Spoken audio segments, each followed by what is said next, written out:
Hello student, welcome back to my channel. Student, पिछली video में हम लोगों ने कैश बुक के बारे में जाना हुआ था और सिंगल कॉलम कैश बुक का फॉर्मेट क्या होता है और उसे हम लोग कैसे करते हैं ये जाना हुआ था। ठीक है, इस वीडियो में हम लोग कैश बुक के नेक्स्ट पार्ट को जानेंगे जो कि डबल कॉलम कैश बुक है। ओके, अगर आपने पहले वीडियो नहीं देखी है तो आप जाकर सबसे पहले पहली वीडियो देखिए, देन फिर आप इसमें आइएगा ताकि आपको कैश बुक क्या है, किस तरीके से इसमें क्या रिकॉर्डिंग्स होती है, ये आपको पता चल जाए। ठीक है, तो सबसे पहले अब हम लोग इसके फॉर्मेट की बात करते हैं। तो इसका फॉर्मेट क्या होता है? तो फॉर्मेट बिल्कुल सेम सिंगल कॉलम की तरीके से होता है, बस थोड़ा सा डिफरेंस आ जाता है। डेट, ये डेबिट साइड का है।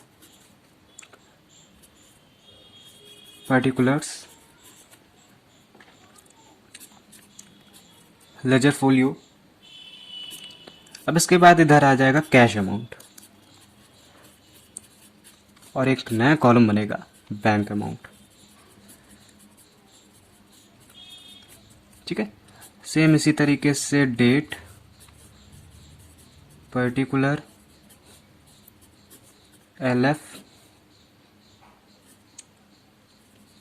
कैश और बैंक अमाउंट।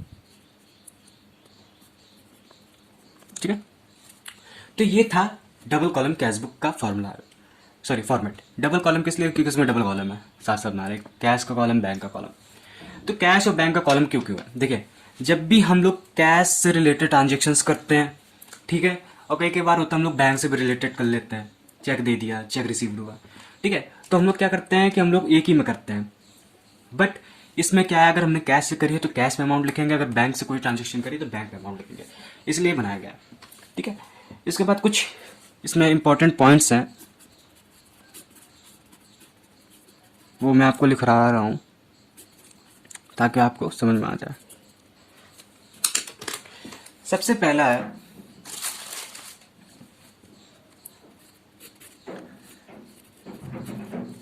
कैश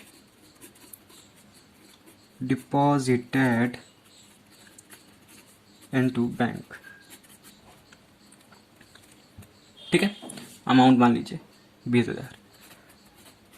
तो इसके जनरल एंट्री पर हम लोग बनाते हैं। जनरल एंट्री क्या बनती है इसकी? कैश को बैंक में डिपॉजिट करा है तो बैंक हमारा पर्सनल अकाउंट है, तो debit the receiver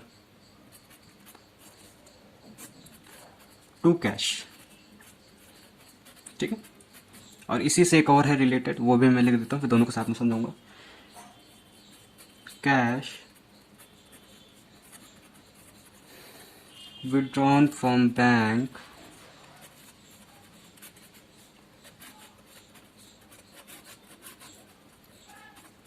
for office use, ₹10,000। इसकी एंट्री ये बनती है।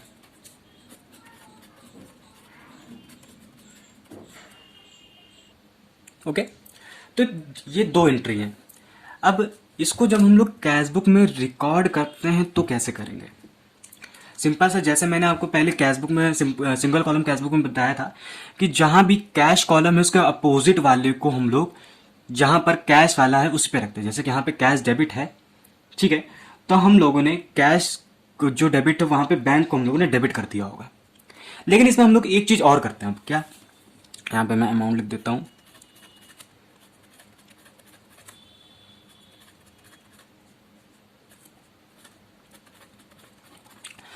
यहाँ पे होता क्या है कि यहाँ पे जैसे कैश हमारा क्रेडिट है तो बैंक को तो हम लोगों ने क्रेडिट कर दिया है, लेकिन कैश को हम लोग भी डेबिट साइड पे लिखेंगे।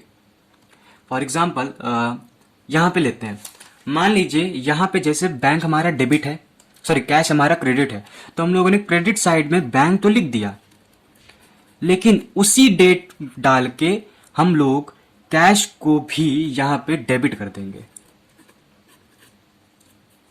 ओके, अब रही अमाउंट की बारी। तो अमाउंट हम लोग किस तरीके से नोट करेंगे ये आपको मैं बता देता हूं। अमाउंट हम लोग इसका जस्ट अपोजिट कर देंगे। जहां पर कैश है, ठीक है, वहां पे हम लोग बैंक कॉलम में उसका अमाउंट लिख देंगे, और जहां पे बैंक है वहां पे हम लोग कैश कॉलम में जाके अमाउंट लिख देंगे। सेम इसी तरीके से बैंक हमारा, यहाँ पे कैश हमारा डेबिट है तो बैंक को हम लोगों ने डेबिट कर दिया, ठीक है।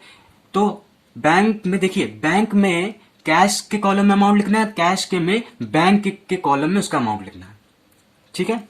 और इससे हम इस एंट्री को हम लोग बोलते हैं कॉन्ट्रा एंट्री।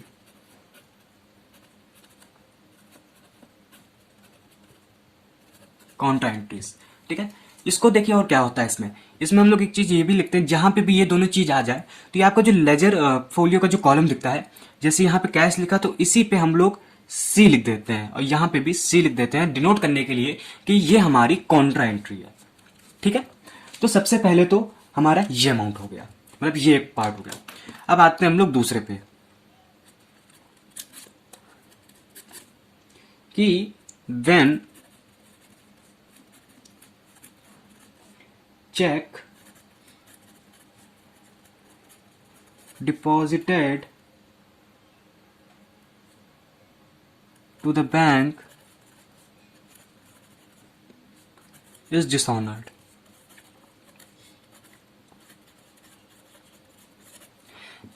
कहने का मतलब यह है कि जब हम लोग बैंक में जाके जो चेक को डिपॉजिट करते हैं, अगर वो डिसऑनर्ड हो जाए तो क्या होगा, ठीक है। तो इस वाली एंट्री में देखिए क्या करना है। तो इसमें देखिए हम लोग को क्या करना है, इसमें हम लोग करेंगे कि ये कि जो अनकलेक्टेड अमाउंट है, भाई बैंक में हमने डिपॉजिट करा है तो बैंक ने तो, जब बैंक से में जाके डिसऑनर्ड होगी तो बैंक ने तो कलेक्ट करा नहीं है, ठीक है। तो हम लोग इसको करेंगे क्या, बैंक कॉलम में जो अनकलेक्टेड अमाउंट है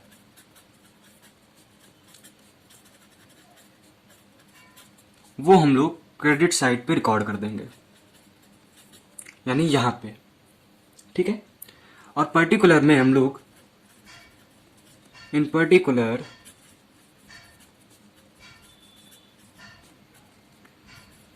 with the name of the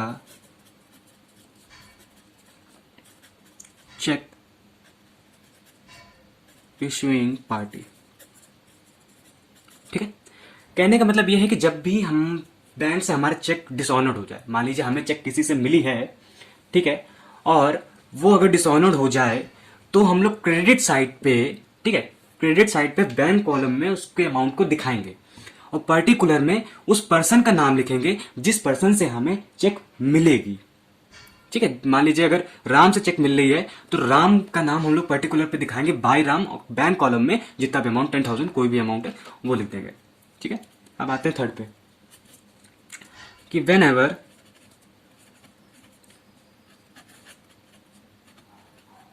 firm avails a bank service, मतलब जब कभी भी हम लोग, जो फर्म होती है वो चार्ज करती है, यानी पे करती है, किसके बदले, बैंक चार्जेस के बदले। जब बैंक भी हम लोगों से सर्विसेज के चार्ज लेता है, मान लीजिए अकाउंट हम लोगों ने ओपन करा तो बैंक क्या होता है, हमसे सर्विस चार्ज लेता है कि हम लोगों को मैसेज भेजता है, एटीएम कार्ड या डेबिट कार्ड जो भी होता है उसके सर्विसेज लेता है, तो वो हम लोगों से बैंक चार्जेस लेता है। तो उसमें हम लोग क्या करेंगे, हम लोग कैशबुक की क्रेडिट साइड पे लिखेंगे, ठीक, कैशबुक के क्रेडिट साइड पे बैंक कॉलम में अमाउंट लिखेंगे,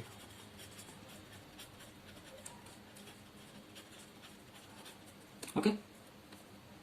कैशबुक के क्रेडिट साइड पे बैंक कॉलम में,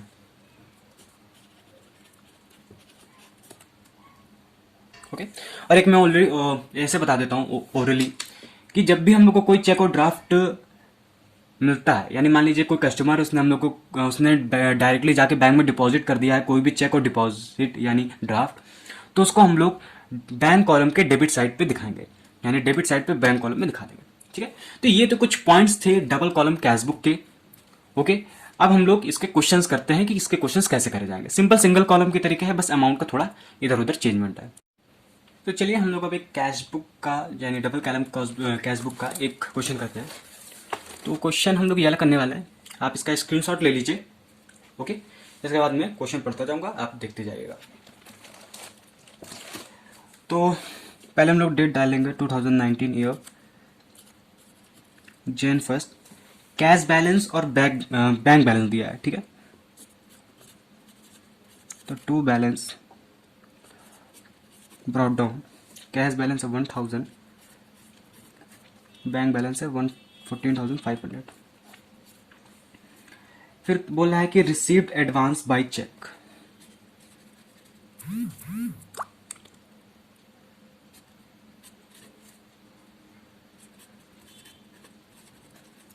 टू एडवांस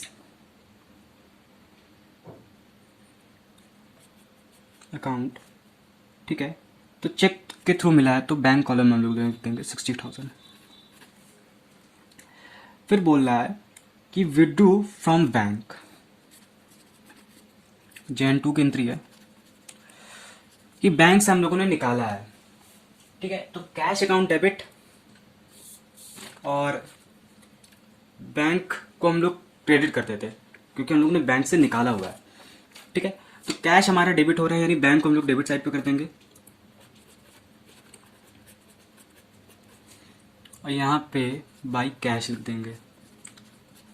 बैंक कॉलम में बैंक वाले में कैश के कॉलम में अमाउंट हम लोग लिखेंगे 10,000 और कैश वाले में हम लोग बैंक के कॉलम में लिखेंगे अमाउंट, ठीक है। ये आपको एक पॉइंट क्लियर होना चाहिए। इसके बाद है purchased goods from Amit 13,000 plus CGST and SGST each and paid by cheque 14,000 in full settlement, okay. तो बोल रहा है कि गुड्स हम लोगों ने अमित से परचेज करा था 13,000 का, इसमें हम लोगों ने GST दिया था, लेकिन जो हम लोगों ने फुल सेटलमेंट थी यानी जो हमने इसको पैसे दिए वो फुल सेटलमेंट पे दे दिए यानी 14,000 पे। तो JN3 की एंट्री बनाएंगे बाई परचेजेस अकाउंट,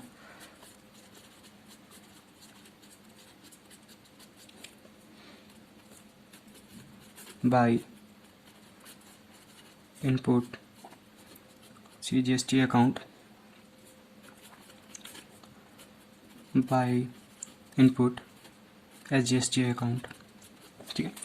तो सबसे पहले आपको क्या करना है, इसका GST निकाल के रख लीजिए जो कि आएगा आपका 780, ओके। तो क्योंकि हम लोग चेक से पेमेंट कर रहे हैं तो हम लोग ये बैंक कॉलम में इसका अमाउंट लिखेंगे 780। अब उसके बाद आपको एक चीज बता दूं मैं, इसमें बोला है कि उसने 14,000 फुल सेटलमेंट पे दे दिया। देखिए परचेज हम लोगों ने 13,000 की करी थी और उसमें अगर GST ऐड कर देंगे तो टोटल अमाउंट आपका इतना आया। अब 14,000 में फुल सेटलमेंट हो गया यानी इतने का क्या हो जाएगा, डिस्काउंट हो जाएगा, इतने का डिस्काउंट हो जाएगा। तो डिस्काउंट इसमें तो ऐसा कुछ दिखाया नहीं गया, ठीक है। तो हम लोग करेंगे कि जो 13,000 में अमाउंट था उसमें हम ये माइनस कर देंगे अमाउंट, जितना मतलब हम लोगों ने पेड नहीं करा हुआ है यानी जितना हम लोग को एक प्रकार से डिस्काउंट मिला है। क्योंकि बोल रहा है कि 14,000 इन फुल सेटलमेंट, अगर मान लो आप इसकी टोटल भी करोगे तो मैं आपको इसका टोटल करके दिखाता हूँ तो 14,000 आ जाएगा, ठीक है।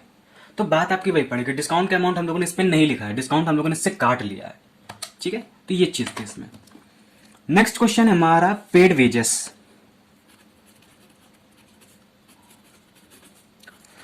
By wages account. वेजेस में कोई नहीं लिखा है कि कैश है कि चेक है, तो कैश कॉलम लिख देंगे हम लोग 25,000। अब एक मैं क्वेश्चन आपको इसमें दिखा रहा हूँ, ठीक है। आप थोड़ा सा इस पॉइंट ऑफ व्यू को समझना, ये आपको मैंने ऑलरेडी कैश बुक में बताया हुआ है। बोला received from Mohan a cheque of 9,800 against due of 10,000 full settlement of his account. बोल रहा है कि मोहन से हम लोगों ने चेक को रिसीव करा लेकिन फुल सेटलमेंट है, ठीक है। अब एक चीज आप देखिएगा, अगर इसमें कोई भी डेट ना लिखी हो या फिर आपको आगे कहीं भी एंट्री में ऐसा कुछ ना लिखा हो कि उसने ये बाद में पेड करा है तो हम लोग इसमें पेमेंट की एंट्री बना लेंगे। लेकिन अगर इस पूरी एंट्री में आप एक बार ऐसा अगर क्वेश्चन मिले तो एक बार पूरी एंट्री पढ़िएगा, अगर कहीं भी एंट्री में ऐसा लिख के आता है कि वो जो चेक हमें मिली हुई थी वो हमने किसी और डेट को यानी मान लीजिए कोई और डेट है उस दिन पेमेंट करी है, तो ये वाली एंट्री हम लोग नहीं नोट करेंगे। आपको याद होगा चेक इन हैंड वाली मैंने आपको एंट्री बताई थी कि जब पेमेंट सेम डेट पे ना डिपॉजिट करके किसी और दिन डिपॉजिट करते हैं तो चेक इन हैंड वाली एंट्री हम लोग बनाते हैं। तो सेम वही है, रिसीव मोहन से मिली थी लेकिन मोहन से जो हमें चेक मिली थी वो हमने डिपॉजिट करी थी जनवरी 8 को, मिली कब जनवरी 5 को, यानी टाइम डिफरेंस आ रहा है, ठीक है। तो ये आपको एक चीज ध्यान रखनी है इसमें, January 8 to cheque in hand account 9,800 cheque है तो यहां कर देंगे ठीक है। अब इसके बाद है कि purchase stationery for cash 1500 plus CGST SGST Jan 14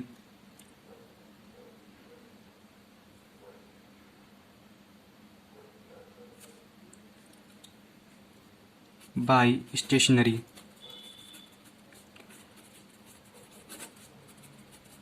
ठीक है, by input CGST by input SGST ठीक है। तो 15,000 की थी और उसमें GST जो लग रहा है वो 6% है, यानी 90 ये और 15,000 ठीक है, ये एंट्री बन गई। अच्छा, एक एंट्री पे थोड़ी मैंने आपको एक चीज़ नहीं बताई हुई है कि जो एंट्री सेकंड थी जिसमें हम लोग विड्रॉ कर रहे थे बैंक से, तो हम लोगों ने Jan 2 की एंट्री बनाई थी। इसमें आपको क्या करना है, जब भी ये एंट्री मिल जाए तो आपको लेजर फोलियो में C लिखना था, ये मैंने आपको बताया हुआ था। तो यहाँ पे मैंने C नहीं लिखा था, आप C लिख लीजिए। C मतलब होता है कॉन्ट्रा एंट्री ठीक है। अब नेक्स्ट क्वेश्चन थोड़ा इंटरेस्टिंग है, Jan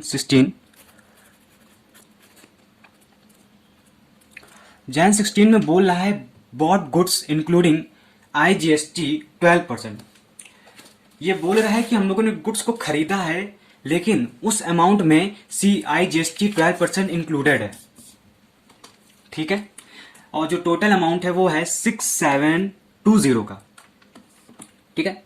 तो इसको मैं भी आपको बता दे रहा हूं इसका कैसे अमाउंट होगा।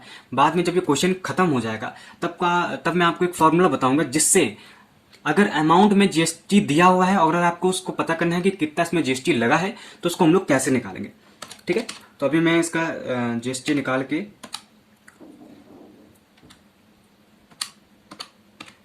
कर दे रहा हूं। तो अभी मैं इसका अमाउंट लिख दे रहा हूं, फिर आपको मैं फॉर्मूला बताऊंगा किस तरीके से ओके। फिर बाई इनपुट IGST और कोई भी वैसा नहीं है कि इसमें चेक है या तो कैश कंसीडर कर देंगे। तो बाकी का 720 चलिए मैं आपको फॉर्मूला बैक बता दे देता हूँ एक बार, बाकी मैं अभी आपको लिखा दूंगा। देखिए, इसको निकालने के लिए आपको सबसे पहले क्या करना है, जो आपका टोटल इंक्लूडिंग अमाउंट है GST के साथ, यानी जो हमारा अमाउंट था वो था 6720 ठीक है, उसको सबसे पहले हम लोग 100 से मल्टीप्लाई कराएंगे ठीक है। उसमें फिर 100 प्लस GST रेट को ऐड करके, दोनों को ऐड करके तब हम इससे डिवाइड कराएंगे। तो 100 और GST रेट था 12, तो यानी 112 आ जाएगा।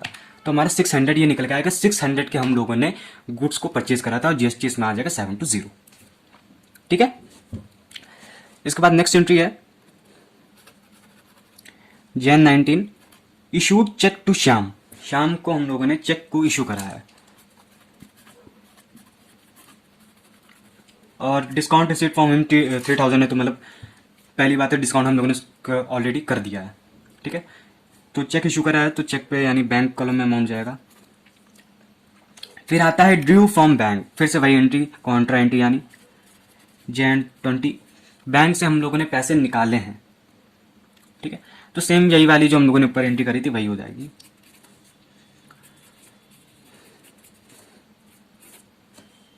अमाउंट जो इसका था 3000 Jan 20 by cash account, amount यहाँ पे लिख देंगे 3000 ठीक है। नेक्स्ट एंट्री है Jan 22 की cash drawn from bank for personal use. Personal use को हम लोग ड्राइंग करते हैं और जब भी इसकी जनरल एंट्री बनाते हैं तो drawing account debit to cash account. तो कैश हमारा क्रेडिट पे जा रहा है ठीक है, तो ड्राइंग भी हमारा क्रेडिट पे जाएगा।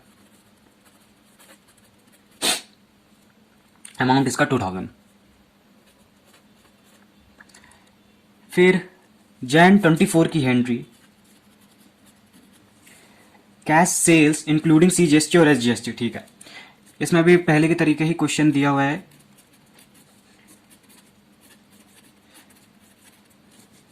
आउटपुट CGST और आउटपुट SGST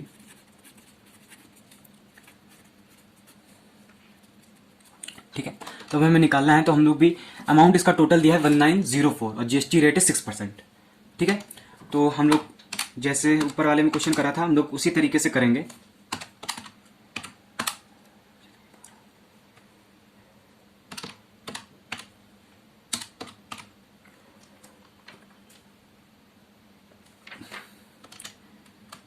हमारा जो था वो था रेट 1904 इंटू 100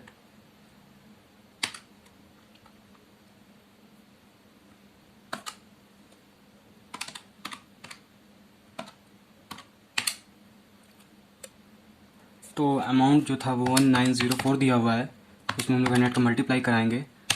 उसके बाद 6% CGST और 6% SGST दिया हुआ है, ठीक है। तो हम लोग इसके लिए करेंगे क्या, दोनों का ऐड कर लेते हैं तो जल्दी हो जाएगा। तो 112 करोगे आप तो 1700 आपका ये अमाउंट निकल के आया है कि 1700 की आपने सेल्स करी हुई थी, और जो हमने सेल्स करी हुई थी ये कोई अमाउंट नहीं, तो यानी वैसे नहीं है, तो 1700, ठीक है।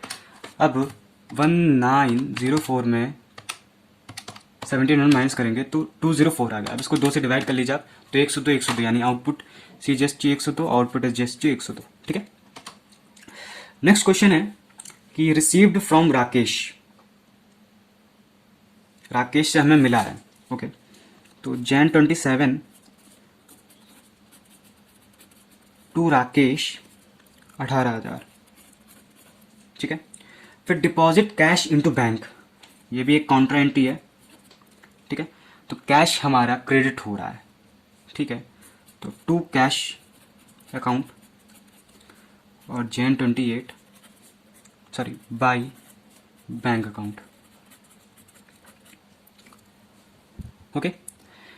कैश वाले में बैंक के कॉलम में अमाउंट लिख देना 15,000, और यहाँ पे कैश वाले में, और यहाँ पे लिख देंगे कॉन्ट्रा कॉन्ट्रा। एक शायद इधर भी कॉन्ट्रा एंट्री थी Jan 20 की, ये कॉन्ट्रा आप ये लिखना कंपलसरी है, ओके। फिर इसके बाद है issued cheque for goods purchase including IGST, ठीक है। इसमें भी IGST इंक्लूडेड है, परचेज करा है गुड्स को, Jan 28 की है। बाई परचेजेस अकाउंट और बाई इनपुट IGST, ठीक है। तो 2240 का था और 12% इसमें है, तो 2000 के हम लोगों ने गुड्स को परचेज करा हुआ था, और 240 जो है इस पे सॉरी बाई चेक है, तो 2000 इधर आ जाएगा और 240 अमाउंट इधर आ जाएगा, यानी 240 हमारा GST हो गया। फिर है कि paid rent 2000 by cheque, Jan 30 by rent account,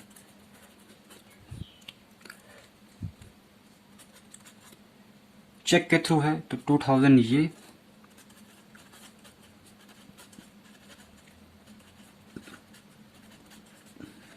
by input CGST और SGST, ठीक है। तो इसका अमाउंट है 2000, यानी कि 120, और 120 आपका जो है वो निकल के आ गया GST। अब हम लोग इसकी करते हैं बैलेंसिंग, यानी इसका हमको टोटल देखते हैं। तो सबसे पहले इधर का टोटल कर लेते हैं, यानी डेबिट साइड का टोटल हम लोग कर लेते हैं। 1000 प्लस 10,000 3,000 1700 102 प्लस 102 और प्लस 18,000। तो इसका जो टोटल अमाउंट निकला ये आप कहीं पे लिख लीजिएगा, ठीक है। मैं लिख लेता हूँ एक रफली जगह पे, 32914 निकल के आया। अब इधर का टोटल करते हैं, 14500 प्लस 60,000 प्लस 9800 प्लस 15,000, इसका आया 99300,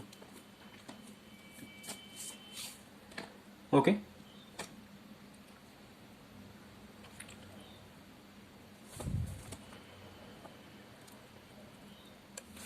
अब हम लोग इस साइड का टोटल करते हैं, 2500 1500 90 6000 720 15,000, ठीक है। तो इसका जो टोटल निकला वो आया 25900। अब हम लोग इधर का टोटल करते हैं, 10,000 12,440 787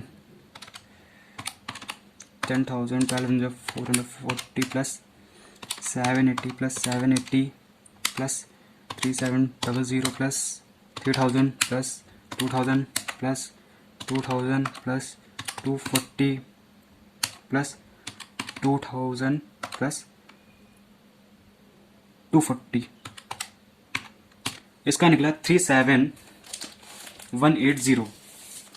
ठीक है, तो इस साइड का अमाउंट ज़्यादा है। ठीक है, डेट डालेंगे हम लोग Jan 31। ठीक है, बाई बैलेंस कैरिड डाउन। अब यहाँ पे मैं टोटल लिख देता हूँ सबसे पहले इसका। ठीक है, टोटल इसका आया था 33904, इसका आया था 99300। यही टोटल हम लोग इधर लिख देंगे, 33904 और 99300। ठीक है, तो इस वाले का अमाउंट जो हम लोगों ने लिखा हुआ था अब वो हम लोग माइनस करेंगे। ठीक है, इस वाले से तो इसका तो निकल के आएगा आपका 37180। ठीक है, 37180 और इसका जो डिफरेंस आएगा वो आएगा 8004। ओके, अब यही हम लोग बैलेंस इस साइड पे February 1 डाल के ब्रॉड डाउन कर लेंगे। टू बैलेंस ब्रॉड डाउन 8004 और 37180। ठीक है, तो ये था डबल कॉलम कैश बुक को करने का मेथड। ठीक है, अब मैं आपको एक फॉर्मूला लिखवा देता हूँ जिससे हम लोग जीएसटी करते हैं। ठीक है, when amount of GST included in amount. ठीक है, तो सबसे क्या पहले आपको क्या करना है, जो इंक्लूडेड अमाउंट है वो लेना है, उसमें 100 से मल्टीप्लाई कराना है और उसके बाद 100 लेना है प्लस और जीएसटी का जो रेट है। ठीक है, तो ये था फॉर्मूला जिससे हम लोग को करना है कि जब जीएसटी दिया हो अमाउंट में इंक्लूडेड तो जीएसटी को कैसे निकालेंगे। ठीक है, तो कैशबुक का डबल कॉलम जो था हम लोगों ने पहला क्वेश्चन कर लिया है। अब हम लोग और भी क्वेश्चंस करेंगे और थोड़े जो नए नए पॉइंट्स हैं उनको भी डिस्कस करने वाले हैं। तो इसके बाद हम नेक्स्ट कैशबुक पे आएंगे। तो आप आई होप कि आपको ये वाला पार्ट समझ में आया गया होगा।